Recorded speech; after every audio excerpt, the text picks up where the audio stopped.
الحمد لله الحمد لله نحمده ونستعينه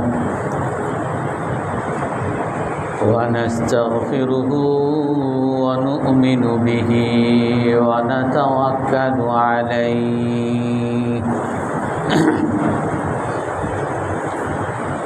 ونعوذ بالله من شرور أنفسنا ومن سيئات أعمالنا من يهده الله فلا مضل له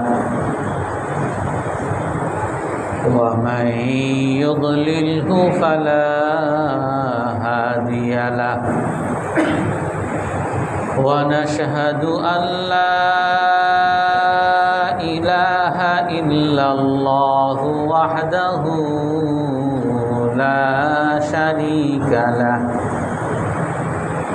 ونشهد أن سيدنا ومولانا محمدا عبده ورسوله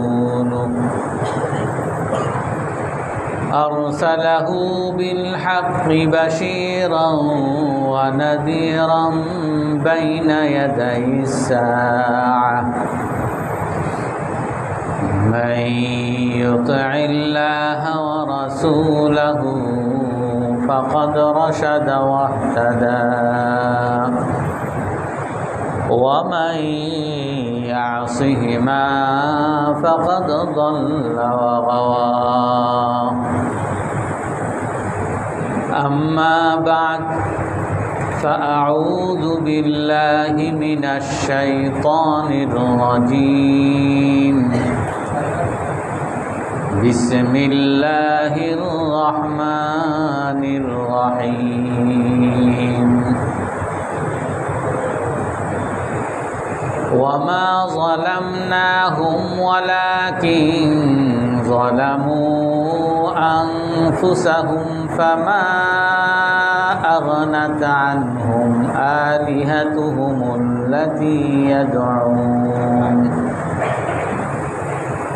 الذين يدعون من دون الله من شيء لما جاء أمر ربك وما زادوهم غير تتبيب وكذلك أخذ ربك إذا أخذ القرى وهي ظالمة إن في ذلك لآية لمن إن أخذه أليم شديد إن في ذلك لآية لمن خاف عذاب الآخرة ذلك يوم مجموع له الناس وذلك يوم مشهود وما نؤخره إلا لأجل معلوم صدق الله العظيم وقال النبي صلى الله عليه وسلم إن من ضأضئي هذا قوما يقرؤون القرآن ولا يجاوز حناجرهم ويقتلون أهل الإسلام ويدعون أهل الأوثان يمرقون من الإسلام كما يمرق السهم من الرمية لئن أدركتهم لأقتلنهم قتل عاد أو كما قال عليه الصلاة والسلام। সম্মানিত মুসল্লিয়ানে কেরাম, আজ আমরা হযরত হুসাইন রাদিয়াল্লাহু তাআলা আনহুর শাহাদত, আশুরার অন্যতম একটা উপলক্ষ, সে বিষয়ে আলোচনা করব। রাসূলুল্লাহ সাল্লাল্লাহু আলাইহি ওয়াসাল্লাম বলেন, সাইয়্যিদা শাবাবি আহলিল জান্নাহ আল হাসান ওয়াল হুসাইন। হযরত হাসান এবং হুসাইন রাদিয়াল্লাহু আনহু, তিরমিজি শরীফের হাদিস, জান্নাতের যুবকদের সর্দার। জান্নাতি যত যুবক হবে, এই সকল যুবকের সর্দার বা নেতা হবে হযরত হাসান এবং হুসাইন রাদিয়াল্লাহু আনহু। অন্য হাদিসের মধ্যে রাসূলুল্লাহ সাল্লাল্লাহু আলাইহি ওয়াসাল্লাম বলেন, মান আবগাদাহুমা ফাকাদ আবগাদানি ওয়া মান আহাব্বাহুমা ফাকাদ আহাব্বানি। হাসান এবং হুসাইন আমার বংশধর, আর যারা এদেরকে ভালোবাসবে তারা আমাকে ভালোবাসবে, আর যারা হযরত হাসান এবং হুসাইনকে ঘৃণা করবে বা বিদ্বেষ রাখবে, শত্রু মনে করবে, তারা আমার সাথেও বিদ্বেষ রাখবে। এই জন্য হযরত হাসান এবং হুসাইন রাদিয়াল্লাহু তাআলা আনহুর ভালোবাসা রাসূলকে ভালোবাসা, আর রাসূলকে ভালোবাসা ঈমানের অন্যতম অঙ্গ। রাসূলকে ভালোবাসা ছাড়া কোনো মানুষ মুমিন হতে পারে না। লা ইউমিনু আহাদুকুম হাত্তা আকুনা আহাব্বা ইলাইহি মিন ওয়ালিদিহি ওয়া ওয়ালাদিহি ওয়ান নাসি আজমাইন। তোমরা মুমিন হতে পারবে না যতক্ষণ না আমি রাসূল তোমাদের কাছে তোমাদের পিতামাতার চেয়ে বেশি প্রিয় না হব, তোমাদের ছেলে সন্তানের চেয়ে বেশি প্রিয় না হব, সারা পৃথিবীর মানুষের চেয়ে যতক্ষণ পর্যন্ত না আমি তোমাদের কাছে সর্বাধিক প্রিয় না হব, তোমরা মুমিন হতে পারবে না। এই জন্য হযরত হাসান এবং হুসাইন রাদিয়াল্লাহু তাআলা আনহুর ভালোবাসা অন্তরে রাখা এবং তাদের প্রতি কোনো ধরনের বিদ্বেষ না রাখা, তাদের প্রতি কোনো ধরনের বিভ্রান্তি, কোনো ধরনের কুচিন্তা অন্তরের মধ্যে না রাখা, এটা হলো ঈমানের অঙ্গ, মুসলমান হওয়ার, মুমিন হওয়ার অন্যতম শর্ত। আল্লাহ তাআলা কোরআনে কারীমের মধ্যে বলেন, ওমা যালামনাহুম ওয়ালাকিন যালামু আনফুসাহুম। আমি জনপদের উপরে জুলুম করি নাই, বরং এই জনপদ তারা নিজেরাই নিজেদের উপরে জুলুম করেছে। ফামা আগনাত আনহুম আলিহাতুহুমুল্লাতী ইয়াদউনা মিন দুনিল্লাহি মিন শাই লাম্মা জাআ আমরু রাব্বিক। আর এই জনপদের জুলুমের কারণে যখন আপনার পালনকর্তার ফয়সালা আসে, তখন তাদের মূর্তি পূজক, তারা আল্লাহ ছাড়া যাদের কাছে আশ্রয় গ্রহণ করত, আল্লাহ ছাড়া যেই মূর্তিদের কাছে আশ্রয় গ্রহণ করত, তারা তার কোনো উপকারে আসবে না। ইন্না আখাযাহু, আল্লাহ তাআলা পরের আয়াতে বলেন, ওয়াকাযালিকা আখযু রাব্বিকা ইযা আখাযাল কুরা ওয়া হিয়া যালিমা। যখন কোনো জনপদ জুলুম করে, আপনার পালনকর্তা তাদেরকে ধরে, আর যখন ধরে ইন্না আখযাহু আলীমুন শাদীদ, তার ধরা, আল্লাহ তাআলার ধরা বড় ভয়ানক এবং কষ্টদায়ক। ইন্না ফি যালিকা লাআয়াতাল লিমান খাফা আযাবাল আখিরাহ। আর আল্লাহ তাআলার এই আয়াতের মধ্যে, এই নির্দেশনার মধ্যে উপদেশ হলো তাদের জন্য যারা আখিরাতের শাস্তিকে ভয় করে। ওমা নুআখিরুহু ইল্লা লিআজালিম মাদুদ। আল্লাহ তাআলার এই ধমকি, আল্লাহ তাআলার এই নির্দেশনা হয়তোবা অনেক সময় দেরি হয়। আল্লাহ বলেন আমি এটা একটা নির্দিষ্ট সময় পরিমাণ দেরি করি, আমার নির্ধারিত সময় থাকে, সেই সময় অনুযায়ী আমি দেরি করি। অন্য এক হাদিসের মধ্যে রাসূলুল্লাহ সাল্লাল্লাহু আলাইহি ওয়াসাল্লাম বলেন ইনদামা সুইলা আইয়ুন নাসি আশাদ্দু বালা, রসুলকে জিজ্ঞাসা করা হয়েছে যে সবচেয়ে বেশি বিপদগ্রস্ত কারা। হে আল্লাহর রসুল, সবচেয়ে বেশি বিপদে কারা পড়বে? রাসূলুল্লাহ সাল্লাল্লাহু আলাইহি ওয়াসাল্লাম বলেন, সহিহ হাদিস, আল আম্বিয়া, সবচেয়ে বেশি বিপদে পড়বে, বিপদগ্রস্ত হবে নবীগণ। সুম্মা সালিহুন, তারপরে ভালো মানুষগণ। সুম্মাল আমসালু ফাল আমসাল, এরপরে যত ভালো মানুষ, এর চেয়ে একটু কম ভালো মানুষ, তারা বেশি বিপদগ্রস্ত হবে। এর চেয়ে আরও যারা কম ভালো মানুষ, এরা বিপদগ্রস্ত হবে। রাসূলুল্লাহ সাল্লাল্লাহু আলাইহি ওয়াসাল্লাম বলেন ইউবতালার রাজুলু আলা হাসবি দীনিহি, মানুষকে বিপদ দেওয়া হয় তার দিন অনুযায়ী। সে যতটা দিনদার, তার দিনদারি অনুযায়ী তার বিপদটা আসে। ফাইন কানা ফি দীনিহি সলাবা জিদা ফি বালাইহি, যদি তার দিনের মধ্যে যদি কঠোরতা থাকে, সে যদি ইসলামের মধ্যে কট্টর চরমপন্থী, ইসলামের মধ্যে কট্টর থাকে, অটল থাকে, তাহলে তার বিপদ আরও বেশি আসবে। ওয়া ইন কানা ফি দীনিহি রিক্কা, আর যার দিনের মধ্যে হালকাপনি উদাসীনতা থাকবে, যত কম থাকবে, দিনদারির অটলতা যত কম থাকবে, তার বিপদ সেই অনুযায়ী হবে, বিপদ আরও কম হবে। ওয়ালা ইয়াজালুল বালাউ বিন্নাসি হাত্তা ইয়ামশি ফিল আরদি ওয়ালাইসা আলাইহি খাতা।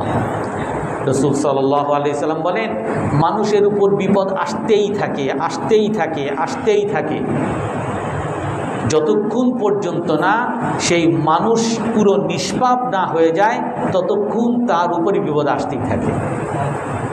এই জন্য বিপদ আসা এটা একটা মানুষের কল্যাণের জন্য, বিপদ আসা মানুষের নিষ্পাপ হওয়ার একটা উপায়। যার উপরে যত বিপদ আসবে, এটা হলো পরিচয় সে ততটা ইসলামের মধ্যে কঠোর, ইসলামের মধ্যে অটল, আল্লাহ তাআলার ততটা প্রিয়। এই জন্য বিপদ আসা কখনোই মানুষের দিনদারির মধ্যে কমতি, অথবা লোকটা ভালো না, অথবা লোকটায় সমস্যা আছে, এগুলা কোনো বিপদ আসা, তার উপরে জুলুম আসা, এটা কখনোই এগুলোর আলামত না। রাসূলুল্লাহ সাল্লাল্লাহু আলাইহি ওয়াসাল্লাম আর একটা হাদিসে বলেন, বুখারী মুসলিমের হাদিস, বাসা আলীউন রাদিয়াল্লাহু আনহু ওয়া হুয়া বিল ইয়ামান বিদাহাবাতিন ফি তুরবাতিহা। হযরত আলী রাদিয়াল্লাহু আনহু যখন ইয়ামানের গভর্নর ছিলেন, তখন রসুলের কাছে কিছু স্বর্ণ পাঠান। ফাকাসসামাহা বাইনা আরবাআতি নাফার, রাসূলুল্লাহ সাল্লাল্লাহু আলাইহি ওয়াসাল্লাম তখন এই স্বর্ণটা এটা 4 ব্যক্তির মাঝে বন্টন করে দেন। আকরা ইবনে হাবিস, উয়াইনা ইবনে হুসাইন, যায়েদ আত-তাই, আলকামা, এই 4 ব্যক্তি, 4 জন নেতা, বিভিন্ন নাজদ বংশের বিভিন্ন নেতা, এদের মাঝে রাসূলুল্লাহ সাল্লাল্লাহু আলাইহি ওয়াসাল্লাম এই স্বর্ণটা বন্টন করে দেন। ফাগাদিবাত কুরাইশ, তখন রসুলের যারা আত্মীয় স্বজন, কুরাইশ বংশ, রসুলের স্বজাতি যারা, তারা রাগ হয়ে গেছে। আর রসুলকে বলেন আতুতি সনাদিদা নাজদ ওয়া তাদাউনা, হে আল্লাহর রসুল, আপনি যখন দেওয়ার বেলায় আসে তখন আমাদেরকে আপনি ভুলে যান, আমাদেরকে দেন না। আর এই নাজদের যারা মাত্র মুসলমান হয়েছে এদেরকে আপনি দিচ্ছেন, নাজদের বড় বড় লোকদেরকে, এদেরকে আপনি দিচ্ছেন, আমাদেরকে দিলেন না। কুরাইশের লোকরা একটু মনে কষ্ট পাইছে। তখন রাসূলুল্লাহ সাল্লাল্লাহু আলাইহি ওয়াসাল্লাম নিজের জাতিকে কুরাইশকে তখন বলতেছেন, ইন্নামা ফাআলতু হাদা লিআতাআল্লাফাহুম, যে আমি এদেরকে দিছি আমি তাদের মন জোগানোর জন্য। এরা নতুন মুসলমান, এদেরকে যদি আমি একটু টাকা পয়সা দেই তাহলে এরা হয়তোবা ইসলামে আরও বেশি ঝুঁকবে। তারপরে এরা যখন ইসলামে অটল হয়ে যাবে তখন আর তাদেরকে দিতে হবে না। যেমন তোমরা ইসলামে অটল হয়ে গেছো, আর আমি জানি তোমরা বিলুআবাতিম মিনাস সাইদ, তোমরা এই দুনিয়ার থুতু আবর্জনা এগুলো নিয়ে তোমাদের অন্তরে কোনো লোভ লালসা নাই। আমি এই জন্য তোমাদেরকে দেই নাই, আমি নতুন মুসলমানদেরকে দিছি। তো কুরাইশের লোকরা, রসুলের স্বজাতির লোকরা, তারাও মেনে নিয়েছে, বুঝে গেছে যে রসুল একটা উদ্দেশ্যে দিয়েছেন। ফাজা আরাজুলুন, এই সময় একটা লোক আসছে, হাদিসের মধ্যে বুখারী মুসলিমের হাদিস, ফাজা আরাজুলুন, একটা লোক আসছে, কাসুল লিহিয়া, যার অনেক দাড়ি অনেক ঘন, নাতিউল জাবিন, যার কপালটা অনেক চওড়া, মাহলুকুর রাস, যার মাথা কামানো, মুশরিফুল ওয়াজনাতাইন, যার গাল অনেক ফোলা, গাইরুল আইনাইন, যার চোখ অনেক গর্ত। এই যে বিবরণ, এটা শুধু ওই ব্যক্তির বিবরণ। এটা দিয়ে আবার অনেকে বিভ্রান্তি ছড়ায়, আমি বলতেছি একটু পরে। তো এই লোক রাসূলুল্লাহ সাল্লাল্লাহু আলাইহি ওয়াসাল্লামের কাছে এসে সে বলতেছে, ইয়া রাসূলুল্লাহ ইত্তাকিল্লাহ, হে মুহাম্মদ সাল্লাল্লাহু আলাইহি ওয়াসাল্লাম, আপনি আল্লাহকে ভয় করেন, ইনসাফ করেন। আপনি শুধু এই নতুন মুসলমানদেরকেই দিলেন, আমাদেরকে দিলেন না, আপনি ইনসাফ করেন নাই, আপনি ইনসাফ করেন, আল্লাহকে ভয় করেন। তখন রাসূলুল্লাহ সাল্লাল্লাহু আলাইহি ওয়াসাল্লাম বলেন, ওয়ামাই ইয়াদিল ইন লাম আদিল ওয়ামাই ইউতিইল্লাহা ইন আসাইতুহু, আরে আমি যদি ইনসাফ না করি দুনিয়ার কে ইনসাফ করবে? আমি যদি আল্লাহকে না মানি দুনিয়ার কে আল্লাহকে মানবে? রাসূল সাল্লাল্লাহু আলাইহি ওয়াসাল্লাম বলেন যে আমি যদি আল্লাহকে না মানি দুনিয়ার কে আল্লাহকে মানবে? আমি যদি ইনসাফ না করি দুনিয়ার কে ইনসাফ করবে? আয়া আমানুনি আলা আহলিল আরদি ওয়ালা তামানুনি, দুনিয়াবাসীর সকল মানুষের জন্য আল্লাহ তাআলা আমাকে বিশ্বাস করছেন, আমাকে বিশ্বাস করে দুনিয়াবাসীর জন্য রসুল হিসাবে পাঠাইছেন। শুধু দুনিয়াবাসী না, কিয়ামত পর্যন্ত যত কোটি কোটি মানুষ আসবে তাদের জন্য বিশ্বাস করে, আস্থা ভাজন করে আমাকে দুনিয়াতে পাঠাইছেন, আর তোমরা আমাকে বিশ্বাস করতেছো না। ফাস্তাআযানা রাজুলুন ফি কতলিহি, তখন এক সাহাবী দাঁড়িয়ে গেছে, হযরত খালিদ ইবনে ওয়ালিদ বর্ণনা আসছে, সে বলে, হে আল্লাহর রাসূল, আপনি অনুমতি দেন আমি তাকে হত্যা করি। রাসূল অনুমতি দেন নাই। তারপরে রাসূল সাল্লাল্লাহু আলাইহি সাল্লাম বলেন, ইন্না মিন দাদাই হাদা কওমান ইয়াকরাউনাল কুরআন, এই মানুষদের, এই যে আজকে বলতে আসলো, বিভ্রান্তি ছড়াতে আসলো, এই বিভ্রান্তি ছড়ানোর মানুষের মধ্য থেকেই আরো কিছু মানুষ ভবিষ্যতে আসবে, ইয়াকরাউনাল কুরআন, যারা কোরআন পড়বে, ওয়ালা ইউজাবিজু হানাজিরাহুম, কিন্তু এই কোরআন তাদের গলার নিচে যাবে না, অর্থাৎ অন্তরে ঢুকবে না। মুখে মুখে ইসলাম, অন্তরে যাবে না।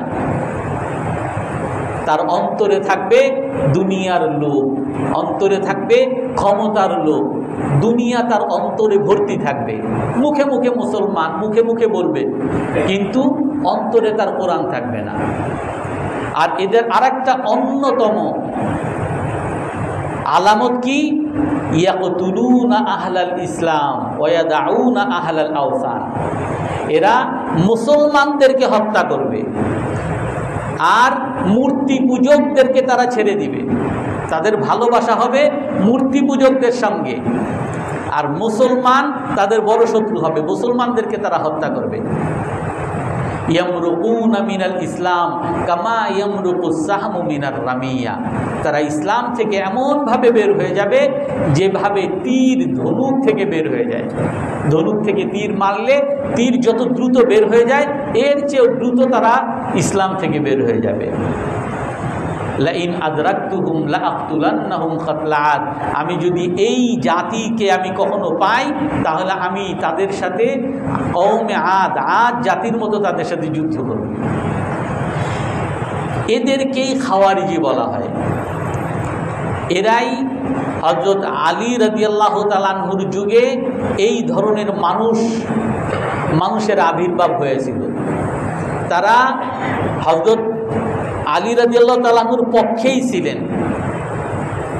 যখন সিফফিনের যুদ্ধ হয়, হযরত মুআবিয়া রাদিয়াল্লাহু তাআলা আনহু এক সাহাবী, বড় সাহাবী, এবং হযরত আলী রাদিয়াল্লাহু তাআলা আনহু বড় সাহাবী, এই দুই সাহাবীর দুই দলের মধ্যে যখন বিরাট যুদ্ধ হয়, সেই যুদ্ধের মধ্যে এরা হযরত আলীর পক্ষেই ছিলেন।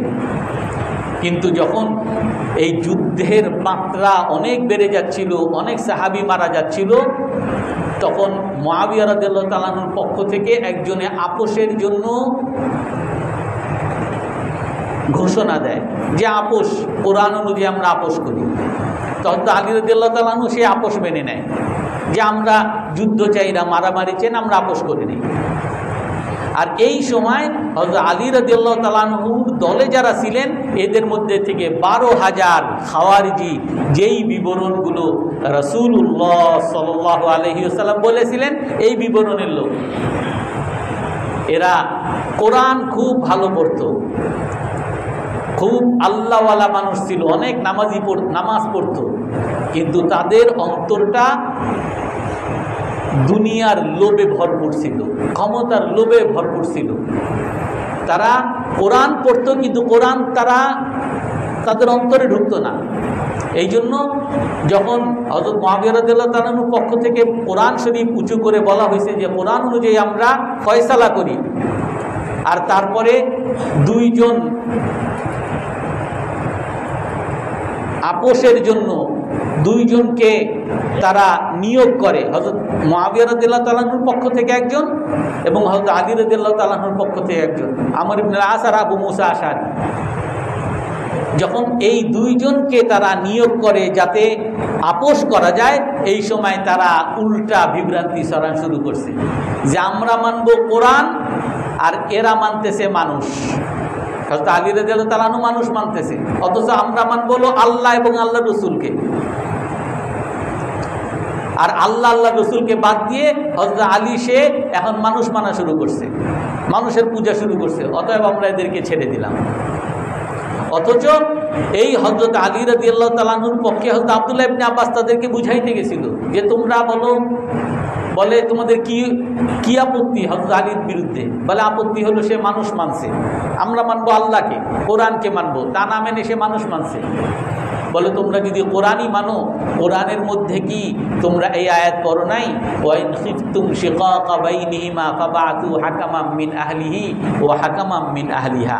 স্বামী স্ত্রীর মধ্যে যখন ঝগড়া হয়, ঝগড়ার তৃতীয় পর্যায়ে গিয়ে আল্লাহ বলেন আপোষ মীমাংসা করার জন্য স্বামীর পক্ষ থেকে একজনকে নিয়োগ করো এবং স্ত্রীর পক্ষ থেকে একজনকে নিয়োগ করো, তৃতীয় পক্ষ তোমাদের মধ্যে আপোষ মীমাংসা করে দেয়।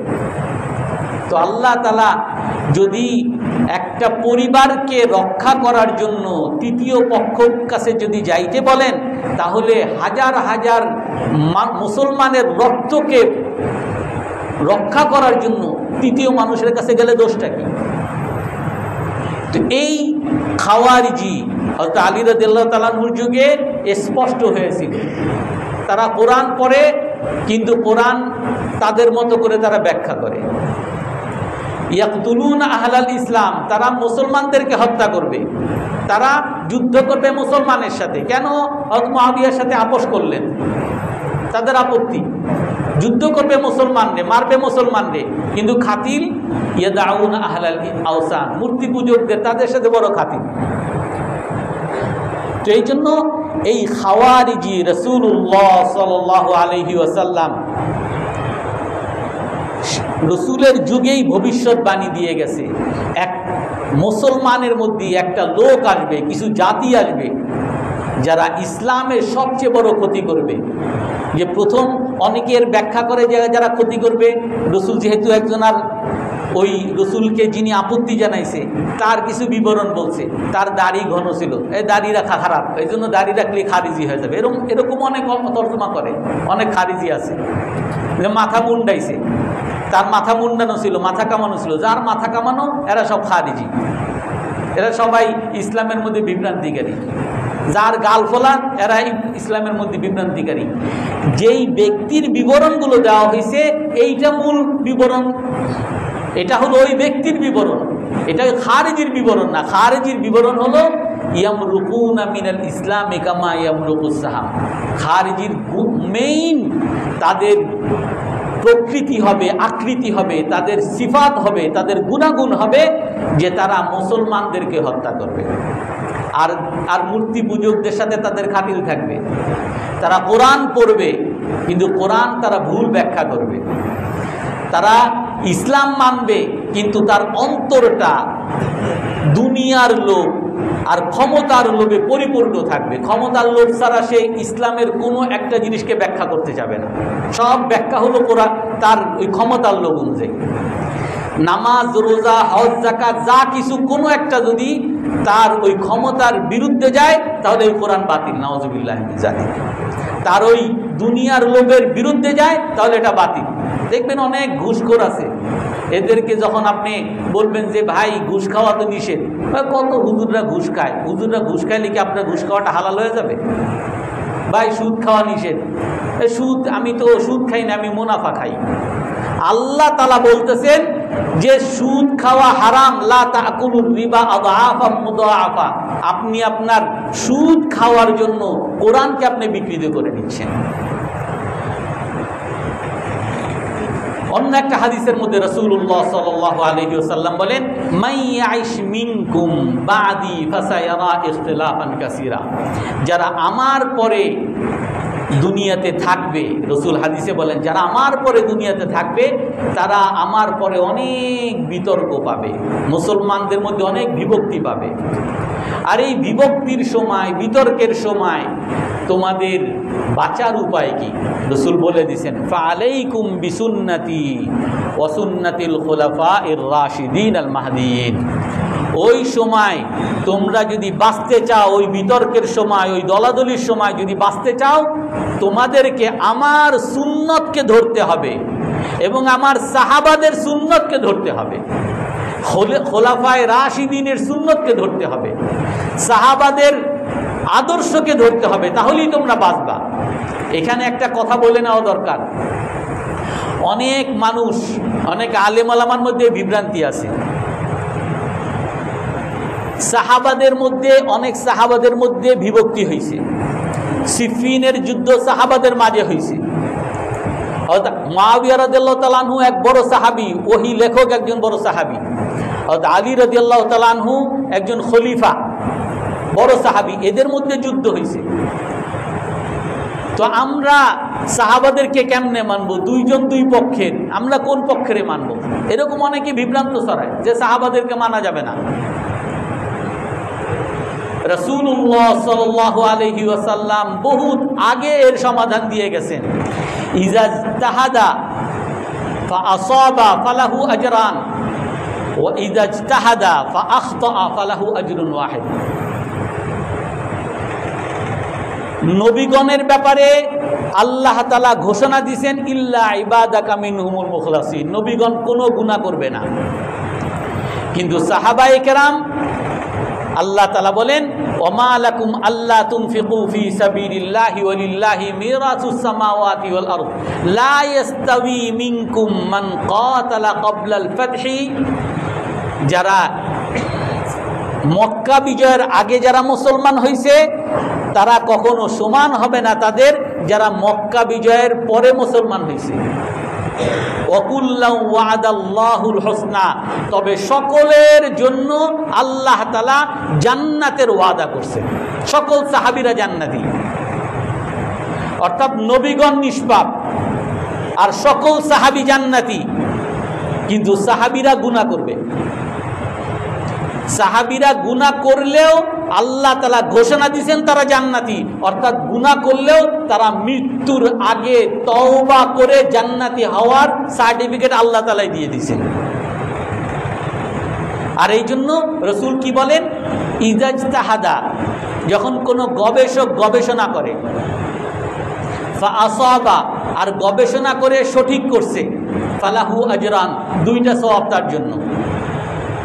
ও ইজাজতাহাদা, আর যখন কোনো গবেষক, ইসলামী গবেষক গবেষণা করছে কিন্তু গবেষণা করে ভুল করছে, ফাআখতা, ভুল করছে, ফালাহু আজরুন ওয়াহিদ, তখন তার গুনাহ হবে না। আল্লাহ রাসূল বলেন না যে সে গুনাহগার হবে, বরং বলেন আল্লাহ তাআলা তাকে একটা সওয়াব দিবেন।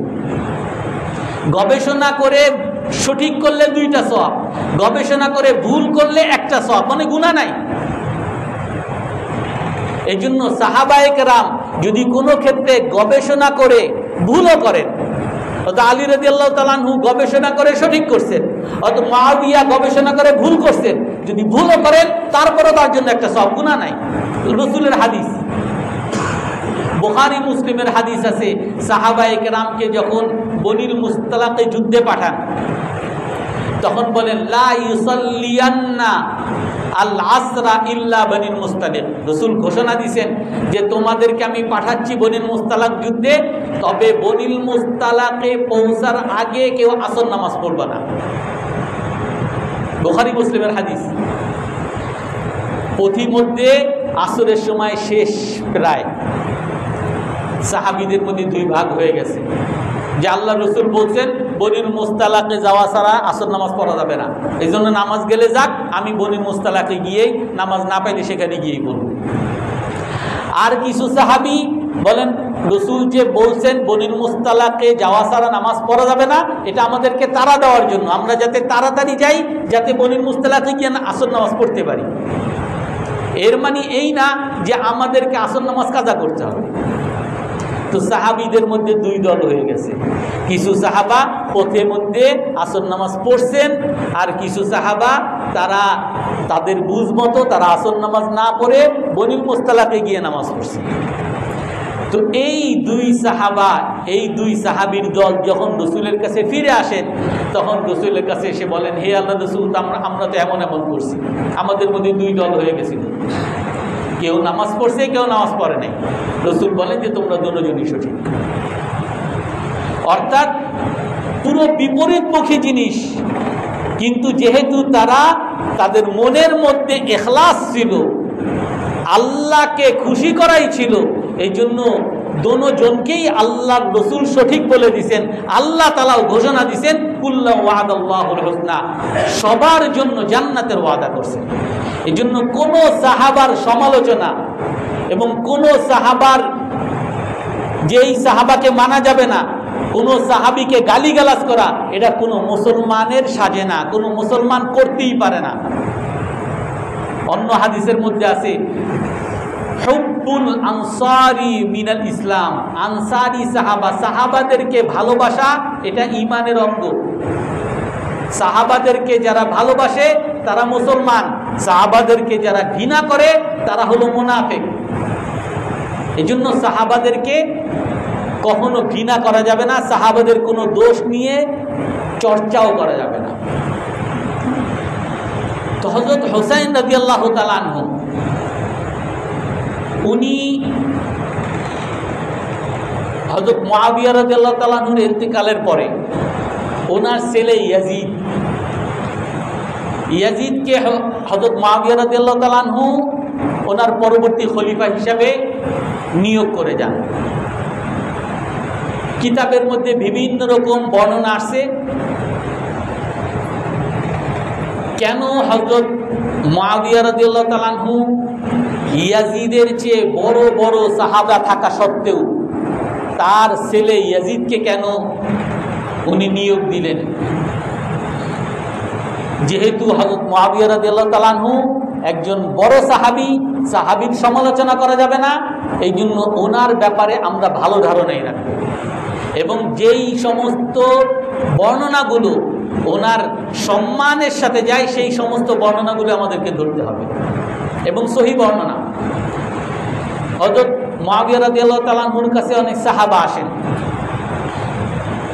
হে মুআবিয়া রাদিয়াল্লাহু তাআলা আনহু, আপনি 20 বছর শাসন কার্য চালানোর কারণে মুসলমানদের মধ্যে একতা তৈরি হয়েছে, কিন্তু আপনি যদি এখন মদিনা থেকে কোনো সাহাবীকে যদি আপনার পরবর্তী খলিফা বানান, তো এই সিরিয়ার লোকরা তাদেরকে হয়তো মানতে পারবে না, তখন আবার মুসলমানদের বিভক্তি লাগবে। হোক সেই মদিনার হযরত হোসেন রাদিয়াল্লাহু তাআলা আনহু হোক, অথবা হাসান রাদিয়াল্লাহু তাআলা আনহু হোক, অথবা সেখানে হযরত আব্দুল্লাহ ইবনে আব্বাস, আব্দুল্লাহ ইবনে আমর, বড় বড় সাহাবী ছিল, এদের যে কেউকে বানাবেন সিরিয়ার লোকরা তাদেরকে মানবে না, মুসলমানদের মধ্যে আবার বিভক্তি হবে। আর আপনি যদি আপনার ছেলেকে বানিয়ে যান পরবর্তী খলিফা, তো সিরিয়ার লোকরা তাকে মানবে, আর মদিনা মক্কার সাহাবীরা ভালো মানুষ, তারাও মেনে নিবে, মুসলমানদের মধ্যে বিভক্তি হবে না। তো এই চিন্তা করেই উনি ওনার ছেলেকে পরবর্তী খলিফা বানিয়ে যান। কিন্তু খলিফা বানানোর নিয়ম হলো 4টা নিয়ম হলো ইসলামের খলিফা বানান। এক হলো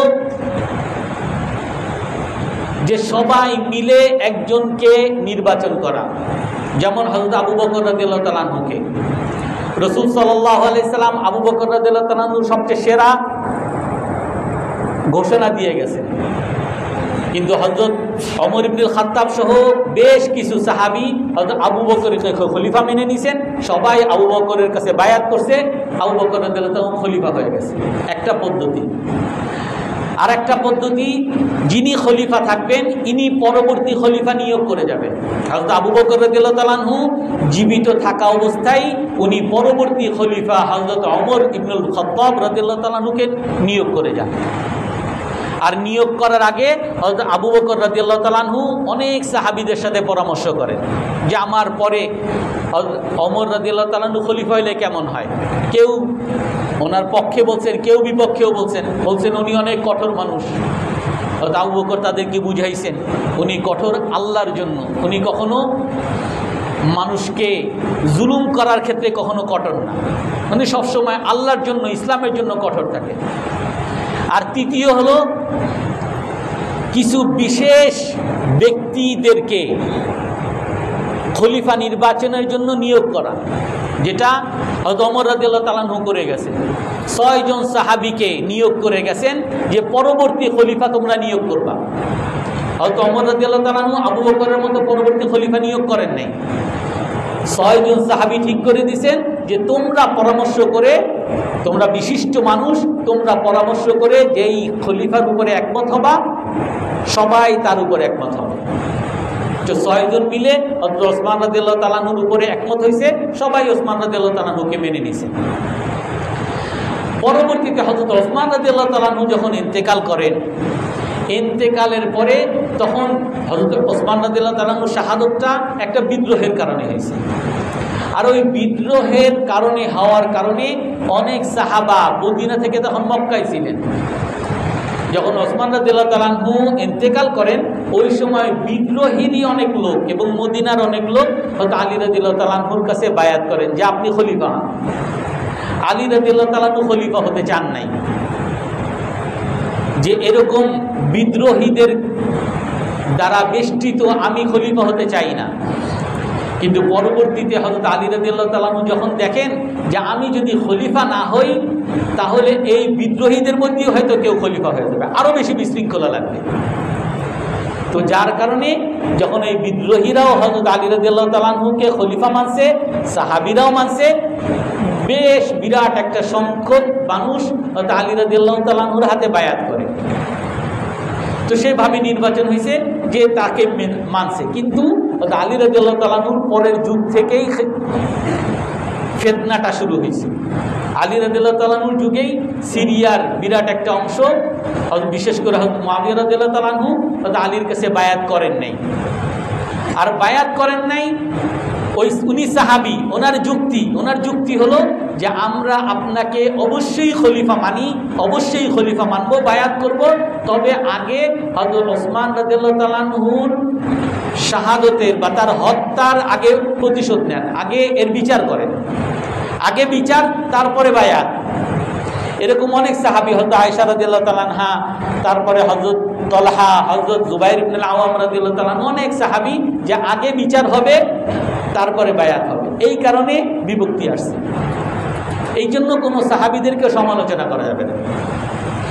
তো হযরত হুসাইন রাদিয়াল্লাহু তাআলা আনহু যখন ইয়াজিদকে খলিফা বানিয়ে যায়, এই সময় অনেকেই ইয়াজিদের হাতে বায়াত করে নেয়, কিন্তু মদিনায় গভর্নর নিয়োগ করে ওলীদকে। উনি হযরত ইয়াজিদের পক্ষে সাহাবাদের কাছ থেকে বায়াত নেয়। বেশ অনেক সাহাবী বায়াত গ্রহণ করে, কিন্তু অনেক বড় বড় কিছু সাহাবী তারা বায়াত গ্রহণ করে না, ইয়াজিদকে মানতে চায় না। তার মধ্যে হযরত আব্দুল্লাহ ইবনে আব্বাস, আব্দুল্লাহ ইবনে ওমর, আব্দুল্লাহ ইবনে যায়েদ, আব্দুল্লাহ ইবনে জুবাইর, হুসাইন রাদিয়াল্লাহু তাআলা, বড় বড় কিছু সাহাবী যখন বায়াত করে না, সেই সময় কেন বায়াত করবে না, সে জোর করে বায়াত করতে বলে, ওলীদকে জোর করে বায়াত করতে বলে। তো এই সময় হযরত হুসাইন রাদিয়াল্লাহু তাআলা আনহু জোর করে বায়াত করবেন না, উনি মক্কায় চলে যান। এর মধ্যে কুফা থেকে প্রায় 25,000 চিঠি আসে হযরত হুসাইন রাদিয়াল্লাহু তাআলা আনহুর কাছে, যে হযরত হুসাইন, আমরা ইয়াজিদের কাছে বায়াত করি না, আমরা বায়াত মুক্ত, আমরা বায়াত ছাড়া আছি, আমরা আপনার কাছে বায়াত করব, আপনাকে আমরা খলিফা মানি, আপনি আমাদের দেশে আসেন, আমরা আপনার হাতে বায়াত গ্রহণ করব। হযরত হুসাইন রাদিয়াল্লাহু তাআলা আনহু চিন্তা করতেছেন যে এতগুলো মানুষ বায়াত ছাড়া, আর ওনার দৃষ্টিতে ইয়াজিদও ভালো লোক না, তো সেই হিসাবে তো তাদের কাছে যাওয়া এটা তো আমার একটা কর্তব্য, তাদের পাশে দাঁড়ানো, তারা যেহেতু একটা সঠিক জিনিস করতে চাচ্ছে, তো এটা করা তো আমার কর্তব্য। এখানে অনেকে প্রশ্ন করেন, বলতে পারেন যে হযরত হুসাইন রাদিয়াল্লাহু তাআলা যদি এত ভালো জিনিসই করতে চাইছেন, তাহলে উনি কেন কুফায় যাইতে চাইছেন, মদিনায় কেন করেন নাই? মদিনার অনেক মানুষ তখন ইয়াজিদের হাতে বায়াত করে ফেলে, তো তাদের হযরত হুসাইন রাদিয়াল্লাহু তাআলার সাথে লোক নাই, উনি করতে পারতেছেন না। আর ভালো কাজের আদেশ, অসৎ কাজের নিষেধ, যেটা প্রতিটা মুসলমানের দায়িত্ব, সেটা হলো যখন ক্ষমতা থাকে, মান রাআ মিনকুম মুনকারা, যখন কোনো খারাপ কাজ দেখো, হাতে ক্ষমতা আছে, হাতের দ্বারা পরিবর্তন করো, হাতে নাই মুখে আছে, মুখের দ্বারা করো, আর মুখেও পারো না, তখন অন্তরে ঘৃণা করো। তো মদিনায় হযরত হুসাইন রাদিয়াল্লাহু তাআলা কিছু করতে পারতেছেন না। আর যেহেতু কুফা থেকে তারা অনেক চিঠি পাঠাইছে যে আমরা বায়াত করব, এই জন্য হযরত হুসাইন রাদিয়াল্লাহু তাআলা আনহু চিন্তা করছেন তাহলে আমি সেখানে যাই। যখন যাওয়ার নিয়ত করছেন, তখন এই মক্কায় এবং মদিনায় বড় বড় সাহাবী, বিশেষ করে হযরত আব্দুল্লাহ ইবনে আব্বাস, হযরত আব্দুল্লাহ ইবনে ওমর, আব্দুল্লাহ ইবনে জুবাইর, সবাই হযরত হুসাইনের কাছে আসছেন, আপনি কুফায় যান না, কুফার লোক বিশ্বাসঘাতক। এর বলে যে এই যে দেখো চিঠি, বলে যতই চিঠি পাঠাক, আপনি যাওয়ার পরে আপনার সাথে বিশ্বাসঘাতকতা করবে, এরা আপনার কথা সঠিক না। তখন হযরত হুসাইন বলেন যে আমার কাছে চিঠি, আর আমার বড় বড় সাহাবারা নিষেধ করতেছেন, ঠিক আছে আমি দেখি আসলেই কি ওনারা সত্য নাকি মিথ্যা। এই জন্য ওনার আপন চাচাতো ভাই মুসলিম ইবনে আকিল রাদিয়াল্লাহু আনহু, ওনাকে উনি পাঠান, কুফায় পাঠান, যে দেখো কি অবস্থা। মুসলিম ইবনে আকিল যখন যান, তখন সেখানকার গভর্নর ছিলেন নোমান ইবনে বাশির রাদিয়াল্লাহু তাআলা, বড় সাহাবী, উনি চুপচাপ, উনি এই সব ঝামেলার মধ্যে খুব একটা জড়ান নাই। তো মুসলিম ইবনে আকিল যখন গেছেন, যাওয়ার সাথে সাথে সেই কুফাবাসী সবাই প্রায় 40,000 লোক তার কাছে এসে বলেন যে আমরা হযরত হুসাইনের অপেক্ষায় আছি, আমি আপনার হাতে বায়াত করলাম। এই অবস্থা থেকে হযরত মুসলিম ইবনে আকিল চিঠি পাঠাইলেন হুসাইনের কাছে যে আপনি চলে আসেন, আপনার কাছে যে চিঠি গেছে, চিঠির বাস্তবতা আছে, এটা সত্য, সবাই আপনার অপেক্ষায় আছে। তো চিঠি যখন পাঠানো হয়েছে, তখন উনি মক্কা থেকে হজের সময়, মুহররম মাসের আগের মাস, হজের সময়, অর্থাৎ 9 তারিখে হলো আরাফার দিন, উনি 8ম তারিখে হজের আগের দিন উনি মক্কা থেকে বের হয়ে গেছে। এত ইমার্জেন্সি কেন? কারণ এখানে বিরাট সংখ্যক লোক, তারা এখন খেলাফ বায়াত ছাড়া আছে, তারা যদি এই অবস্থায় মারা যায় তো তারা আল্লাহর কাছে কি উত্তর দিবে? তারা সবাই আমার জন্য অপেক্ষা করতেছে, আমি যদি তাদের সহযোগিতা না যাই, আমি আল্লাহর কাছে কি উত্তর দিব? এই চিন্তা করেই হযরত হুসাইন রাদিয়াল্লাহু তাআলা আনহু তখন কুফায় যান। আর কুফায় যাওয়ার পরে আপনারা অনেকেই জানেন, যাওয়ার পরে সেখানে সবাই বিট্রে করে। আর বিট্রে এটা তারা যে স্বইচ্ছায় করছে এমন না, আমরা এটা বলবো না, স্বইচ্ছায় করছে। সেখানে ইয়াজিদ যখন দেখে যে মুসলিম ইবনে আকিল সেখানে তো হোসেন রাদিয়াল্লাহু তাআলা আনহুর পক্ষে বায়াত নিতেছেন, উনি নওমান ইবনে বাশির রাদিয়াল্লাহু তাআলা আনহুকে বরখাস্ত করেন, সেখানে ওবায়দুল্লাহ ইবনে জিয়াদকে পাঠান।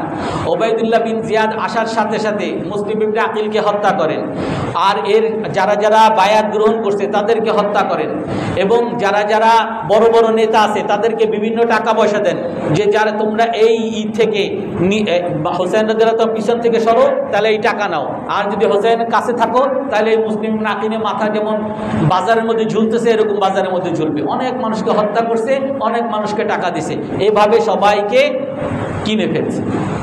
আর যার কারণে এই কুফাবাসী, যেই কুফাবাসীরা হোসাইনকে ডাকছেন আপনার হাতে বায়াত গ্রহণ করব, তারাই সবাই হোসাইন রাদিয়াল্লাহু তাআলা আনহুকে হত্যা করার জন্য যুদ্ধের ময়দানে নামছে।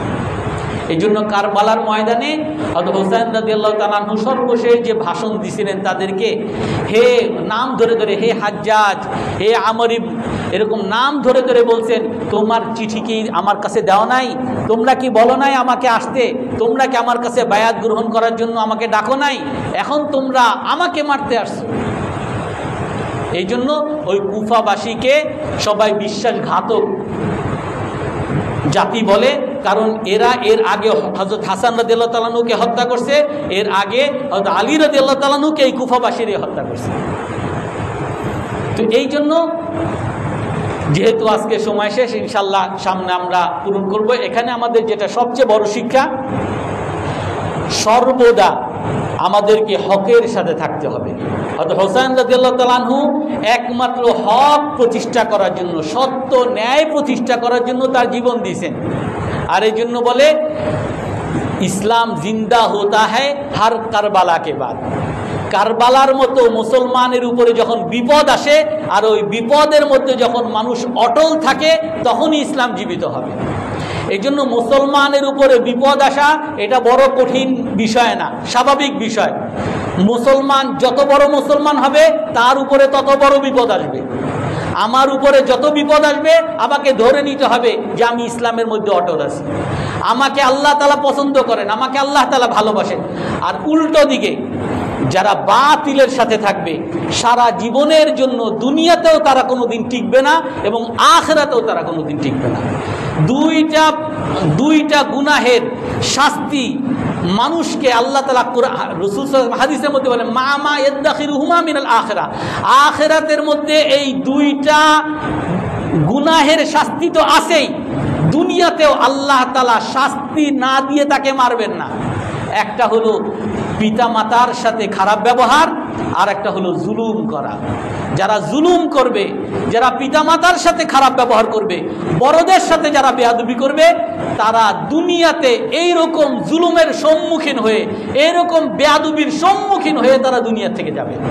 এই জন্য আমরা সবসময় ন্যায়ের সাথে থাকার চেষ্টা করবো তো ইনশাআল্লাহ, জুলুমের বিরুদ্ধে আমরা সবসময় থাকবো তো ইনশাআল্লাহ। আল্লাহ তাআলা সকলকে তৌফিক দান করেন।